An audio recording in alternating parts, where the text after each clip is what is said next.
So Canelo Alvarez is fighting Bivol on May 7th. Now I was curious to know what exactly Andre Ward thinks about this fight, because this is one of them fights where cherry picking could definitely go wrong. For example, Teofimo Lopez versus Kambosos. Even though that was the ultimate cherry pick by Teofimo Lopez in order to duck Devin Haney. I told you all leading up to the fight that Kambosos was a live underdog, and this will be a cherry that will bite back. It's gonna be a tough fight, which turned out to be exactly that, and I feel the same exact way about Canelo versus Bivol. So does Andre Ward. Some time ago, Andre Ward told Canelo Alvarez to stay away from Bivol, which could only means he sees Bivol as a deadly fight for Canelo. Check it out. Canelo better leave, better be than Bivol alone too. Stay away from both them guys. Well, apparently Andre Ward haven't got the memo. Canelo Alvarez is the European assassin. He's not staying away from any European, as he's on the road to become Europe undisputed pound for pound #1 king. So he feels nobody could tell him nothing when it comes to Europe. Nevertheless, I know Andre Ward picked Caleb Plant to beat Canelo Alvarez his last fight, which obviously resulted in him receiving a lot of hate by Canelo fans. However, you guys have to take that with a grain of salt, because like Andre Ward said, he sees Caleb Plant like his brother. So obviously he was going to be rooting for Caleb Plant, even if he truly felt Caleb Plant would lose. I mean, that's no difference than Canelo rooting for Ryan. You think if Ryan is fighting Gervonta Tank Davis, Canelo is going to come out and pick Tank to knock out Ryan? Of course not. Even if he believes Ryan is going to get slept, he will still pick Ryan, just like he picked Mario Barrios and Leo Santa Cruz when they got slept by Tank. More importantly, when it comes to Canelo fighting Bivol, Andre Ward sees it the exact same way I see it. This is a very dangerous fight for Canelo due to the fact that Canelo is a very flawed fighter. Even against the weakest opposition Canelo Alvarez has been selecting over the years, Canelo has been getting exposed nearly every fight. Against Caleb Plant, Billy Joe Saunders, a washed-up Kovalev, Amir Khan moving up 2 weight classes, all of these fighters was easily outboxing Canelo early until Canelo caught up with them, then got them out of there in the later rounds.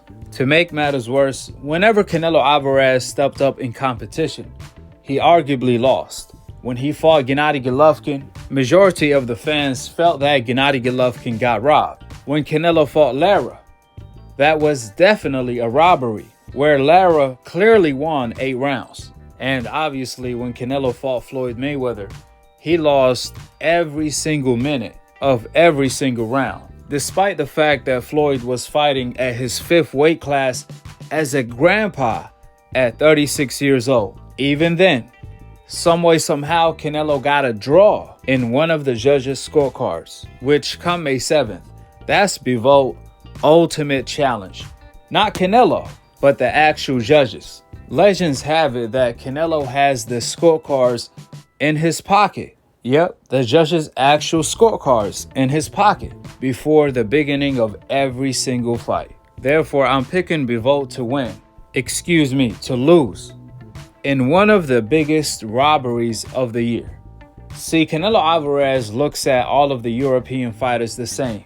He thinks that he has the kryptonite for their style. Canelo believes the Mexican style is the kryptonite for the European style. The reason why is because usually the European fighters can't take it to the body, and they can't fight in the inside, nor they know how to defend against body shots. So in Canelo's mind, he's thinking, man, they can outbox me all they want. Eventually, I'm gonna break them down to the body and catch up with them. If you notice, that's what Canelo Alvarez does in all of his fights. By the 4th round, he will turn it up to see if his opponent will fold under pressure and is ready to go. If not, he will get back to chopping the body down and repeat that same process, that same fill-out process in the 7th round, in the 9th round, in the 11th round, so on and so forth. See, the same thing Canelo did against Caleb Plant, he tried that same game plan against Floyd Mayweather, Lara, and Triple G. The key difference is that Canelo met resistance when he fought Floyd, Lara, and Triple G, especially Floyd, because what Floyd Mayweather did, he took his soul. He snatched his heart and ripped it out of him. Floyd didn't just walk Canelo into some shit, excuse my language. Floyd Mayweather also walked down Canelo. He didn't just outbox Canelo, he outfought Canelo. He hurt Canelo and got Canelo's respect.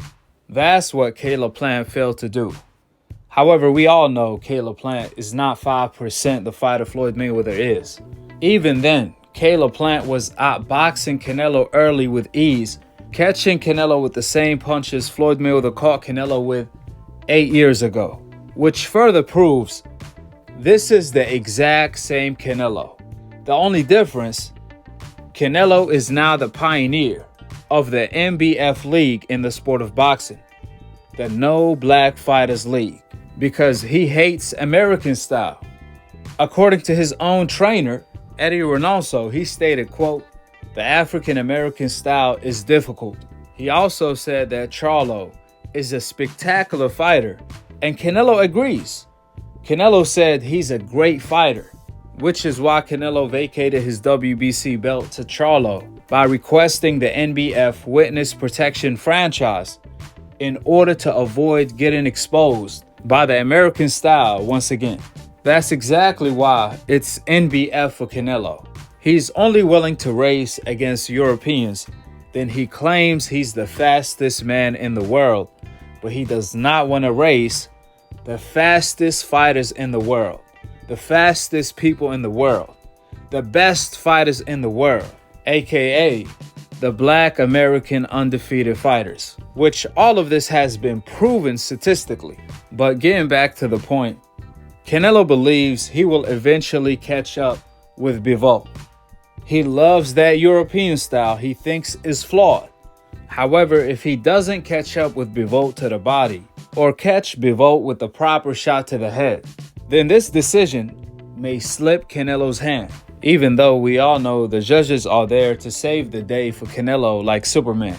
Regardless of that, there's a good chance Bivol will easily outbox Canelo, especially with his jab and the 1-2. Trust me, Bivol's jab will give Canelo a lot of problems. And with Bivol being so good at controlling range, he may actually prevent Canelo from being able to access his body whenever he wants to, especially if Bivol is able to hurt Canelo with a counter or with a 1-2 and get his respect. Furthermore, to the Canelo fans in the comment section that's always asking, how can this be a cherry pick if it's a dangerous fight? Well, the answer is simple. It's because Canelo is so flawed. On top of that, it's the exact same way Teofimo Lopez cherry-picked Kambosos to duck Devin Haney for undisputed and ended up losing to Kambosos in the process.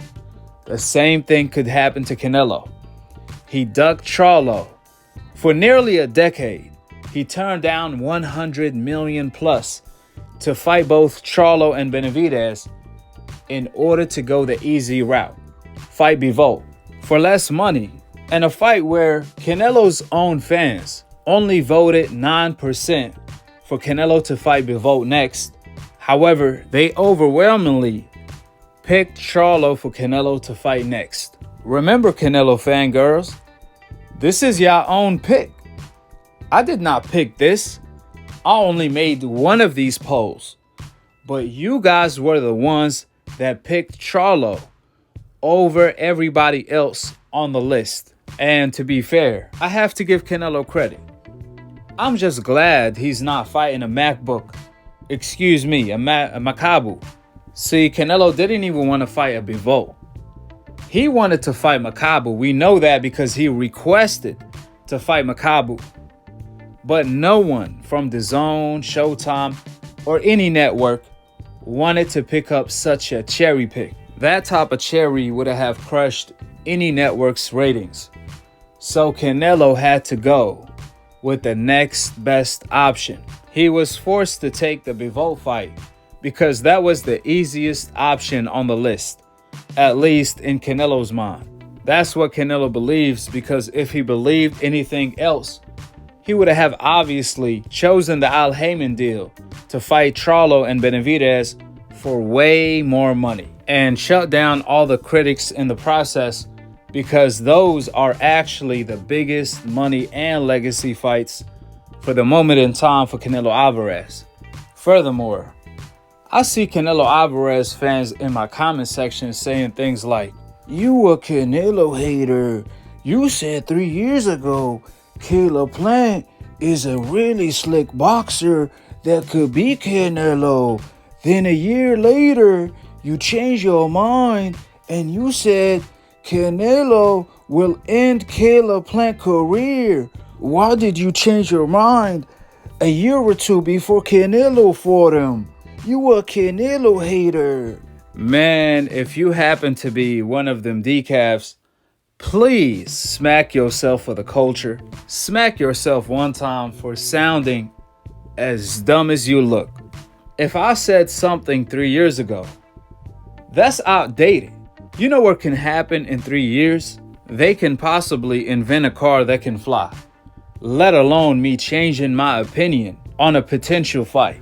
It's no different than thinking Edgar Berlanga was a monster 2 years ago. Then a year later, we all saw Lubin drop him in sparring. Now all of a sudden, he's no longer the monster, even though he's still a prospect. Which the same thing happened to Caleb Plant. He was an unknown fighter till we all saw the leaked sparring footage of him getting exposed in sparring, just like Edgar Berlanga. And that's my point exactly. Who cares what I said 3 years ago? Something that's outdated before any of us knew anything about Caleb Plant. What matters is what I said for a whole year leading up to the Canelo Alvarez undisputed fight. Like Roger Mayweather said, you decafs don't know shit about boxing. One fight can change your opinion on a fighter. This is boxing where a punch could change a fighter's career. So yeah, I did say Caleb Plant was a slick boxer and he will give Canelo trouble because of his style. Of course he would. Even Amir Khan gave Canelo trouble, which I was absolutely right in my prediction, because Caleb Plant outboxed Canelo early with ease, then got knocked out later, just like I predicted. Now, what I didn't know 3 years ago that I found out a year later is that Caleb Plant breaks under pressure. I mean, like most people, I didn't really watch Caleb Plant like that. Until 2 years ago, sparring footage got leaked of Caleb Plant getting beat up in sparring. Absolutely getting smashed, getting exposed in sparring. So I looked into it, went back and watched Caleb Plant versus Uzateki and seen them same flaws of Caleb Plant breaking down under pressure. Then seeing Caleb Plant duck the heck out of Benavidez, who is a pressure machine. That's when I automatically knew that Canelo Alvarez was gonna be gunning for Caleb Plant. Because if I seen the sparring footage, I figured Canelo has seen the footage, or at the very least heard about them, which probably was the case because some of Caleb Plant's sparring partners actually were Canelo Alvarez sparring partners. Therefore, the word got around. Next thing you know, Canelo Alvarez is begging to get the Caleb Plant fight. And I'm talking about before Canelo even got any of the belts at 168 pounds. That's why the memes you guys see, I always had Caleb Plant part of the destination Canelo is heading toward. Keep in mind, these memes were made 2 years ago. So who cares about you Canelo fangirls being obsessed with something I said 3 years ago? Something that's outdated, when I have already updated you guys and informed you guys that Canelo Alvarez will knock out Caleb Plant in the later rounds if they ever fight, after seeing Caleb Plant getting exposed in sparring and against Uzateki. That's what I have been reporting for the past year or two. And I clearly explained all of this on my Canelo versus Caleb Plant prediction video, where I got my prediction exactly right to a T.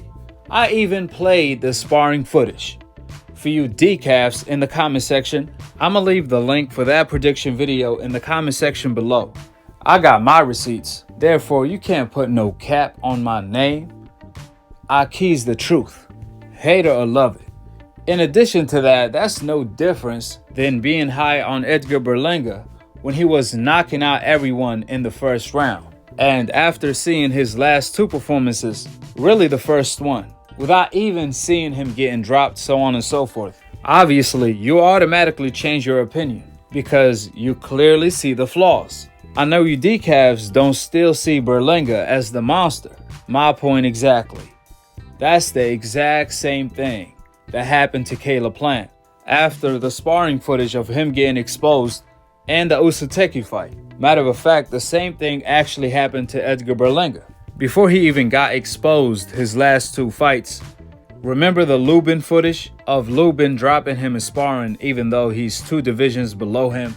All of a sudden, Berlanga is no longer the monster, which that was exactly the case for Caleb Plant. So to all of the Canelo decavs, hold this capital L. You can take it as a lesson or as a loss, because I have definitely lost brain cells talking to you decavs since you sound as dumb as you look. Last but not least, for the people that compare Canelo Alvarez to Andre Ward by stating, yeah, Canelo is the European assassin, but Andre Ward was the European assassin as well. He didn't fight any slick black fighters. Well, I'll let Andre Ward respond to that. Quote, buddy, have you heard of Chad Dawson? Just curious. See, you Canelo fans can't name any fighter Andre Ward avoided. Meanwhile, we have a list of the fighters Canelo Alvarez ducked. The Fabulous Four of his time. On top of that, the Super 6 tournament had 3 black fighters in it that Andre Ward was a part of. They just happened to lose to the European fighters. Unlike 168 today, Andre Ward was fighting the Lomachenko, the Josh Taylors of his time. These are the European fighters he was going up against. Mike Kessler, Froch, Arthur Abraham. When Andre Ward fought these guys, they were pound-for-pound fighters. Kessler and Froch were pound-for-pound fighters. Chad Dawson was also a pound-for-pound fighter. Even Kovalev. Do you guys know Kovalev was pound-for-pound number 1 on HBO and ESPN when Andre Ward fought him? That's right. That wasn't the washed-up version Canelo Alvarez fought. When Andre Ward fought Kovalev, Kovalev was killing people in the ring. Literally, he caught bodies in the ring. Andre Ward beat him the first time, then gave him a rematch and knocked him out. On the other hand, when Canelo had a close fight with Lara, did he give Lara a rematch? Exactly. And when Canelo gave up his belt to fight Gennady Golovkin, that's when Gennady Golovkin ducked Andre Ward. So Andre Ward moved up to fight the next killer at 175, Kovalev. I bet you Canelo would have never fought Kovalev then. Matter of fact, we know he didn't. He wasn't even willing to fight Gennady Golovkin at the time without cycling off PEDs. And to put icing on the cake, Andre Ward was so gangster with it.